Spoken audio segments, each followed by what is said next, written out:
Rain poured heavily over the streets of Utrecht on that grey morning. The office of Solicitor Meester van der Laan was quiet, save for the occasional sound of the wind rattling the stained glass windows that adorned the room with bucolic scenes of Dutch life. Pieter, Sophie and Annelies sat side by side. Yet an invisible chasm lay between them, shaped by years of resentment and awkward silences. Their mother's will, that of Mevrouw Janssen, was to be read that day, and everyone present knew it would hold more than mere words. Van der Laan cleared his throat, his gaze moving over the three siblings with a blend of sternness and empathy. He held the will in his hands, a thick, yellowed parchment that seemed as robust as the Janssen family's storied past. Mevrouw Janssen was a woman of steadfast values, the solicitor began, his voice resonating through the room. She believed in honesty, hard work and compassion. As such, she left very specific instructions regarding this inheritance. The siblings leaned forward, drawn by the gravity of the moment. The solicitor placed an envelope on the table before them. Inside this envelope are the details of the first challenge. You will need to prove that you understand your mother's values before claiming any share of the inheritance. Peter scoffed, crossing his arms. A game? Is that what this is? I thought this was supposed to be serious. His tone carried the weight of frustration, tinged with a trace of anxiety. Sophie shot him a quick glance but said nothing. Annelies, the youngest, remained silent, her gaze fixed on the envelope, as though trying to decipher her mother's intentions. Van der Laan opened the envelope and began to read aloud. In the family home, there is an oak cabinet with 3 drawers. In one of those drawers is the key to the safe that holds documents detailing the next steps. The other 2 drawers contain handwritten messages from Mevrouw Janssen. You must choose carefully, as these messages are no mere notes. They are designed to test patience, insight, and character. The air seemed heavier. Pieter and Sophie exchanged glances, while Annelies stayed unmoving, her face pale. "And what happens if we choose wrong?" Sophie asked, her voice colder than usual. "A wrong choice does not mean disqualification," Van der Laan explained, "but it may lead to a more difficult path. Every decision carries consequences." At that moment, Hendrik, the elderly neighbor and close friend of Mevrouw Janssen, appeared at the doorway. He held a small wooden box, his expression unreadable as he looked at the siblings. "I've brought this, as she instructed," he said, placing the box on the table. "This will decide the future of your family." The siblings glanced at each other, the tension in the room palpable. Inside the box were 3 miniature replicas of drawers, each marked with an engraving, a windmill, a tulip, and a pair of wooden clogs. They represented the drawers of the real cabinet, but each seemed to carry a symbolic weight none of them could ignore. "The challenge begins now," said Van der Laan, his tone conclusive. Before the siblings could respond, Annelies stood abruptly, with a determined look.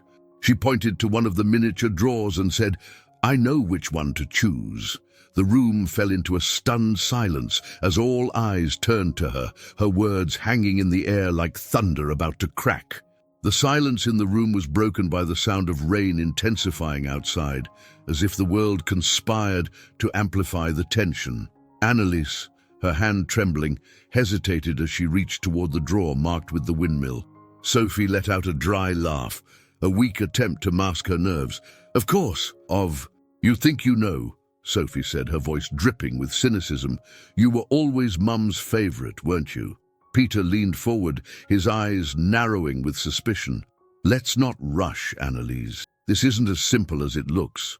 Annelies stepped back, her confidence wavering for a moment. She recalled the nights when her mother would tell her stories by the fire, stitching embroidery and emphasizing that the hardest choices often revealed one's true character. Buoyed by these memories, Annelies decided to wait before acting. Yet the cracks of tension between the siblings were already beginning to show. Pieter and Sophie's dark plan. That evening, as the soft glow of Utrecht's streetlights illuminated the family home's windows, Pieter and Sophie convened secretly in their late father's study. Between them, sat a half-empty bottle of Geneva. "We can't let Annelies win this inheritance so easily," Peter muttered, his voice low, almost a whisper. "You saw how confident she was. That's dangerous." Sophie nodded in agreement. Though reluctant to admit it, she feared Annelies might be cleverer than she seemed. "So, what's your plan?" Sophie asked, leaning in closer. Peter held up his phone, displaying a contact, an antiques specialist known for tampering with old furniture mechanisms. His plan was to alter the drawers, ensuring Annelies would make the wrong choice. "It's not fraud if no one finds out," Peter said, as if convincing himself as much as his sister. Sophie hesitated for a moment, but the thought of losing the fortune was unbearable. Reluctantly, she agreed. Hendrik's discovery. The next morning, as Peter and Sophie began executing their plan, Hendrik, the ever-faithful neighbor of Mevrouw Janssen, noticed unusual activity at the family home. Intrigued, he entered through the back door, a route he often took when the matriarch was alive. He found the siblings huddled near the oak cabinet, speaking in hushed tones. From his hiding spot, Hendrik caught snippets of their conversation. "Swap the mechanism," Peter said, glancing at Sophie. "Make sure she loses," Sophie replied, holding a small key. Hendrik quietly slipped away, his mind racing. He couldn't allow the elder sibling's scheme to destroy what Mevrouw Janssen had so carefully orchestrated. A quiet confrontation. Later that day, Hendrik met with Meester van der Laan at a small cafe on the corner. He relayed what he had witnessed. The solicitor, though skeptical, resolved to act with discretion. Protecting the integrity of the will was paramount. "We can't accuse them without proof," van der Laan said, stirring his coffee slowly. "But we can put something in place to ensure the truth comes out." Hendrik nodded, but the weight in his chest remained. He knew Annelies, so devoted and unassuming, needed protection. She embodied the spirit of Mevrouw Janssen, and he couldn't let that be crushed. An unexpected ally. At the end of the day, Hendrik returned home holding something in his hand, a set of duplicate keys to the cabinet, secretly made years ago by Mevrouw Janssen herself. He stared at them for a long while, whispering to himself, "There may be more to this game than any of us realize." That night, Hendrik resolved to share everything with Annelies. But as he left his house under the cover of darkness, someone was watching, and they weren't about to let him interfere. The house was quiet the next morning, save for the steady ticking of the grandfather clock in the living room. Annelies sat at the kitchen table, the aroma of fresh coffee filling the air. Despite the momentary comfort, a growing unease gnawed at her. Her mother's words echoed in her mind. The simplest choices are not always the right ones. She understood that the challenges in the will weren't about luck, but character. As she pondered her next step, a soft knock at the door interrupted her thoughts. "Hendrik." Annelies opened the door, surprised to see the old neighbor standing there. Hendrik stepped inside, his face etched with concern. In his hand was a small, yellowed piece of paper, something that looked like it had come from the oak cabinet. "Annelies, we need to talk," he said, handing her the paper. "Your mother trusted you more than anyone else, and perhaps that's why she left this with me." Annelies took the paper and read it, instantly recognizing her mother's delicate handwriting. The message was simple yet profound. Trust what is familiar, but never overlook the unknown. Reflections on the past. As Hendrik recounted what he had witnessed the previous night, Annelies was swept into a memory from her childhood. She recalled a summer when her mother had taken her to see the family windmill.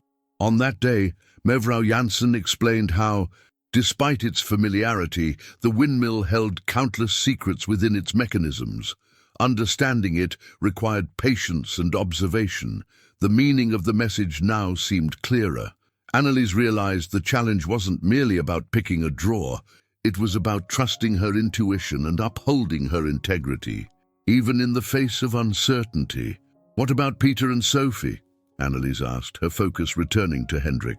The old man sighed, hesitating before he replied, "They're playing dirty, but that doesn't mean you should do the same." The clue in the drawer. Determined to honor her mother's principles, Annelies went to the oak cabinet that afternoon. The house was quiet, but the air was heavy with tension. When she opened the drawer marked with the windmill, something unexpected caught her eye. A piece of cloth wrapped around a small object. Inside was a painted stone, bearing the image of a tulip. At first glance it seemed insignificant, but Annelies remembered a story her mother often told about tulips, a symbol of perseverance and beauty in Dutch culture. It was a reminder that the most valuable things are often overlooked. Annelies felt a wave of both relief and curiosity, but her thoughts were interrupted when Pieter entered the room. "What are you doing here alone?" he asked, narrowing his eyes. Annelies slipped the stone into her pocket, trying to keep her composure. "Just thinking. Isn't that what Mum wanted us to do?" Pieter didn't respond. Instead, he stared at her for a long moment before leaving the room, suspicion etched across his face. Doubts take root. That evening, Annelies sat in her room, clutching the painted stone as if it were a talisman. She knew Pieter and Sophie didn't trust her, and Hendrik's warning about their plans lingered in her mind. Yet what troubled her most was the thought that her mother's legacy, intended to unite the family, was now the source of such division. As she lay down, her mother's voice echoed once more in her memory. "Integrity is the one thing no one can take from you." Annelies made a decision. Regardless of what Pieter and Sophie plotted, she would face the challenges with honesty, even if it meant losing the inheritance. The midnight disturbance. In the stillness of the night, Annelies was startled awake by a noise from downstairs. Heart racing, she descended the stairs to find the windmill drawer slightly ajar, though no one was in sight. Peering inside, she noticed something new. The painted stone was now accompanied by a handwritten note. The next morning arrived with a dense mist enveloping the canals of Utrecht. Annelies descended the stairs, the cryptic note from the previous night still heavy on her mind. The living room was silent, but something peculiar caught her eye. The oak cabinet drawer was now fully open, with scratch marks inside, as though someone had tampered with it in haste. Before she could investigate further, Sophie's voice echoed from the hallway. "Is there a problem, Annelies?" Sophie appeared at the entrance to the room, her smile failing to mask the coldness in her gaze. Annelies quickly slipped the note into her pocket. "Just checking the cabinet. It looks like someone's been fiddling with it." Sophie shrugged, feigning indifference. "Probably Pieter. You know how impatient he can be." The tension in the air thickened. There was something different about Sophie's demeanor, something colder, more calculated. Hendrik and van der Laan step in. While Annelies wrestled with her unease at home, Hendrik met Meester van der Laan once again at the corner cafe. He recounted the events of the previous night, including the mysterious note. "This only confirms our suspicions," van der Laan said, adjusting his glasses with a serious expression. "But we can't act without concrete evidence." Hendrik frowned. "We can't let this go on. Mevrouw Janssen's integrity is at stake, and frankly, Annelies won't last much longer on her own." The solicitor nodded, acknowledging the urgency. They decided to take action. Van der Laan would discreetly install a camera in the room where the cabinet was kept, while Hendrik would monitor the older siblings' movements closely. The inevitable confrontation. That afternoon, Annelies overheard Pieter and Sophie arguing in the kitchen. She moved closer, listening without being seen. "This isn't going as planned," Pieter hissed, his voice low but laden with frustration. "If Annelies finds another clue, we're finished." "Then we need to act fast," Sophie snapped back, her tone sharp. "Maybe we should just go straight for the safe. Who cares what Mum wanted?" Annelies' heart raced. She couldn't ignore their intentions any longer. Summoning courage she didn't know she had, she stepped into the kitchen. "So that's it? You're going to betray Mum's memory for money?" Annelies' voice was firm, though her hands trembled. Pieter and Sophie froze, caught off guard. Silence hung in the air until Pieter spoke first. "You don't understand, Annelies," he said, trying to sound calm. "This isn't about money. It's about what we deserve." "What you deserve?" Annelies shook her head in disbelief. "Mum believed we earned what we deserved through hard work, not manipulation." Sophie opened her mouth to reply, but before she could, Hendrik entered the kitchen, followed closely by van der Laan. Their presence silenced any retort the older siblings might have had. "I think it's time for some honesty," Hendrik said, fixing Pieter and Sophie with a stern look. The truth unveiled. Van der Laan placed a folder on the table and began speaking. "We've received reports of inappropriate behavior during the challenge, and unfortunately, we have evidence to support these claims." He opened the folder, revealing photographs of Pieter and Sophie tampering with the oak cabinet taken by the hidden camera. Annelies' indignation was evident, while Pieter and Sophie sat in stunned silence. "Mevrouw Janssen designed these challenges to test your character, not for them to be manipulated," van der Laan continued. "As her legal representative, I am now authorized to take the necessary steps to ensure her wishes are upheld." Before the solicitor could finish, Annelies raised her hand. "Wait." Her voice was calm, but it carried a tone of quiet resolve. "I want to propose something. I don't want this to end with more division in our family." The ticking of the clock was the only sound in the room as Sophie and Pieter stared at her, their expressions a mix of shock and curiosity. Van der Laan looked at Annelies, intrigued. "What do you propose?" he asked, as Annelies stepped forward, holding the note with her mother's words. "I want to give them a second chance, but on one condition." The room was steeped in tension, the air thick as if weighed down by unspoken words. Annelies stood tall, holding the note she had found in the cabinet. Her siblings stared at her, perplexed, and van der Laan looked as though he was about to interject. But Annelies' voice, calm and resolute, broke the silence. "Mum believed we all had the potential to be better, to live by her values," she said, her gaze fixed on Pieter and Sophie. "I don't want to see our family destroyed by greed. I propose one final challenge for both of you, something that will honor her memory." Pieter raised an incredulous eyebrow. "And why should we trust you? You stand to gain the most from this." Annelies sighed, her tone tinged with frustration. "It's not about trusting me, Pieter. It's about trusting yourselves. You have the chance to prove you can change, or you can continue down this path and lose something far more valuable than money." The condition, van der Laan adjusted his glasses and cleared his throat. "And what would this challenge entail, Annelies? I need to ensure it aligns with your mother's wishes." Annelies gave a small, confident smile, as though she had been planning this all night. "They need to demonstrate Mum's values through concrete actions, something that benefits the community and shows they've truly understood the meaning of her legacy." Sophie furrowed her brow, visibly uneasy. "Benefit the community? Are you suggesting we work as volunteers?" "I want you to work," Annelies replied firmly. "I want you to show that you can create something meaningful without resorting to manipulation or deceit." Pieter crossed his arms but didn't look away, a flicker of interest in his eyes. "And if we do this, then what? If you show genuine change," Annelies said, pausing to let the weight of her words sink in, "I want you to receive equal shares of the inheritance, the same as me." Her declaration left everyone stunned. Hendrik looked at her with a mix of admiration and concern, while van der Laan remained expressionless, though his eyes reflected curiosity. A divided reaction. Sophie shook her head, skeptical. "This is ridiculous. Do you really think we can fix everything with some goodwill project? Mum never trusted us as much as she trusted you." "Maybe because you never gave her a reason to," Annelies shot back without hesitation. "But this is your chance to change that. It's not about what Mum thought of you, it's about who you want to be moving forward." Pieter, on the other hand, seemed more thoughtful. He knew their position was weak and that trying to undermine this challenge again would be risky. But something in Annelies' tone gave him pause. "And how do we know you'll keep your word?" he asked. Van der Laan stepped in at that moment. "I will personally oversee this. Any progress made will be monitored and officially recorded."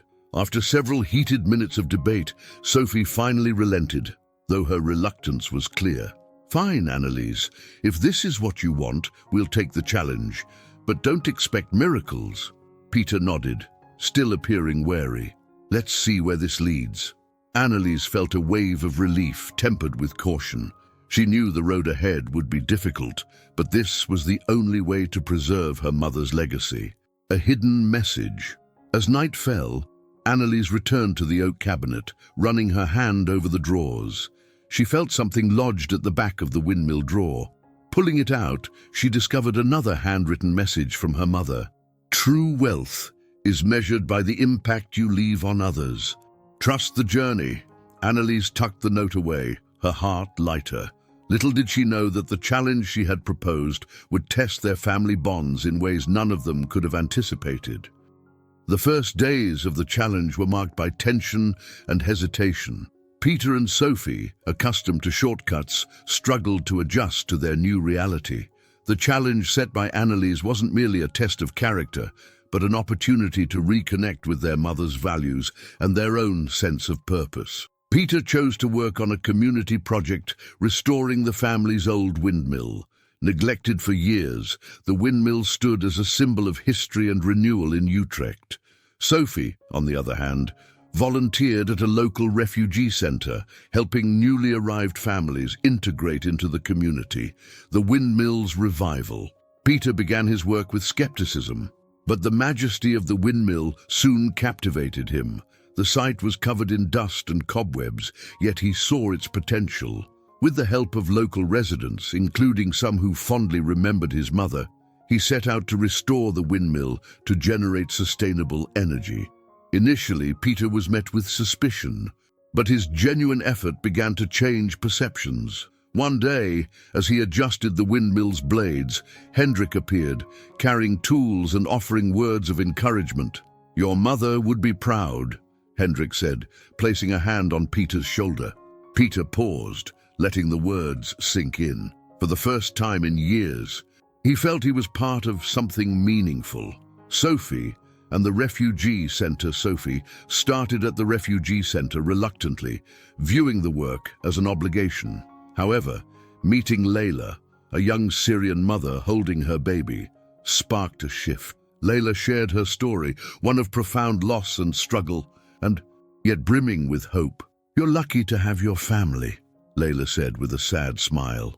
The words lingered in Sophie's mind, highlighting the fragility of the familial ties she had nearly destroyed in her ambition. Determined, she immersed herself in her role, organizing integration workshops and even teaching children Dutch. Annelies, the quiet guardian. While Pieter and Sophie faced their individual challenges, Annelies watched from a distance, offering quiet support. She visited the windmill on a sunny afternoon and found Pieter covered in grease but smiling. A rare sight. "Looks like you're enjoying yourself," she remarked with a gentle smile. Pieter hesitated before replying. "I never thought something like this could matter so much. Maybe Mum knew we needed this." Annelies nodded, warmth spreading in her chest. Despite everything, her mother's spirit lingered in their efforts and reconnections. At the refugee centre, Annelies also spent time with Sophie during a tea break. They sat together as Sophie recounted stories about Layla and the children. "Mum would have loved this," Annelies said, noting the glimmer in her sister's eyes. "She always said helping others was the best way to understand our own worth." A reunion in the square. As the weeks passed, Pieter and Sophie began to show genuine transformation. One afternoon, Annelies arranged a small gathering in Utrecht's central square. She invited community members, refugees, and those who had supported the windmill project. It was a moment to celebrate her siblings' progress. The event was simple but meaningful. Pieter shared the story of the windmill's restoration, explaining how it now provided energy to several homes in the area. Sophie brought along refugee families who expressed their gratitude and shared their experiences. As the sun set, casting a golden glow over the square, Hendrik raised a toast in honor of Mevrouw Janssen. "She left us more than an inheritance," he said. "She left a legacy of values that live on in each of you." The final revelation. At the end of the event, as the siblings gathered around Annelies, Pieter handed her something he had discovered while working on the windmill, a small wooden box bearing the Janssen family seal. When Annelies opened it, she found one final message from their mother: Your unity is the true treasure. Never let it slip away again." Tears welled in their eyes, and for the first time in years, the siblings embraced, ready to begin a new chapter as a family. But the box held more than just the message. Inside was a mysterious map, hinting at another secret left behind by Mevrouw Janssen, a secret that would soon test their newfound bond. The small wooden box rested in the center of the table as Annelies, Pieter and Sophie stared at it, each lost in thought. The map inside seemed simple at first glance, but the more they examined it, the more intrigued they became. It traced a path from the family home to a wooded area on the outskirts of Utrecht, with a symbol at the center, the same windmill Pieter had restored. "Did Mum plan this from the start?" murmured Sophie, her eyes fixed on the map. "With her, you never know," Pieter replied, a newfound respect softening his expression. "But if we've learned anything, it's that her plans always had a purpose." Annelies, her heart racing, picked up the map and stood. "Let's find out." The treasure in the forest. When they arrived at the location marked on the map, the forest was still, save for the gentle rustling of leaves in the breeze. They followed the path until they reached a stone marker engraved with a tulip, the same symbol Annelies had seen on the stone from the cabinet. Guided by the map, they began digging. After a few minutes, they unearthed an aged but intact chest. Inside was a collection of letters and small artifacts, each meticulously preserved. Among them was a letter addressed to the three siblings. With trembling hands, Annelies opened the letter and began to read aloud. "My dearest children, if you've reached this point, it means you've discovered the true purpose of this challenge. This chest holds what I believe to be our family's most valuable legacy, the stories, lessons, and symbols of our unity. Here are the letters I wrote for each of you, to remind you of your potential. You'll also find records of our ancestors, so you'll never forget where you came from or how far you can go." By the time Annelies finished, her eyes were brimming with tears. Sophie picked up one of the letters and opened it, finding words of encouragement and love written by their mother. "She knew," Sophie said, her voice choked with emotion. "She knew we needed this even before we did." Reconnection. The discovery of the chest marked a turning point for the family. Pieter, Sophie, and Annelies spent weeks reading the letters and exploring the historical items, learning about the sacrifices and resilience of their ancestors. Their bond, once fragile, was now strengthened by a shared purpose. They decided to use the inheritance to expand the impact of their initiatives. Pieter broadened the windmill project into a learning center focused on sustainability. Sophie transformed the refugee center into a comprehensive integration program. Annelies, with her vision and compassion, led both efforts, ensuring their mother's legacy remained alive in the community. The community event. Months later, the siblings hosted a large community event to inaugurate the Janssen Center for Values and Sustainability. Located near the windmill, the center was a space that merged the lessons left by Mevrouw Janssen with the modern needs of their community. Hendrik, as always, was present, moved to see the siblings working together. Meester van der Laan gave a brief but poignant speech. Mevrouw Janssen taught us that a true inheritance isn't what we receive, but what we choose to build. Today, this family proves her legacy is more alive than ever. A legacy that lives on. As the event wound down, a local boy playing near the windmill found a small stone engraved with a tulip, much like the one Annelies had discovered. He ran over to her, holding the stone out excitedly. Annelies took the stone, feeling a shiver run through her. On the back was another message. "We never stop growing. Keep searching for more." The meaning was clear. Mevrouw Janssen's legacy wasn't a destination, but an ongoing journey, and the siblings, now united, were ready to carry that message forward. As the three embraced, the sun dipped below the horizon, casting a golden glow over Utrecht and illuminating the windmill, a steadfast symbol of the family's enduring bond.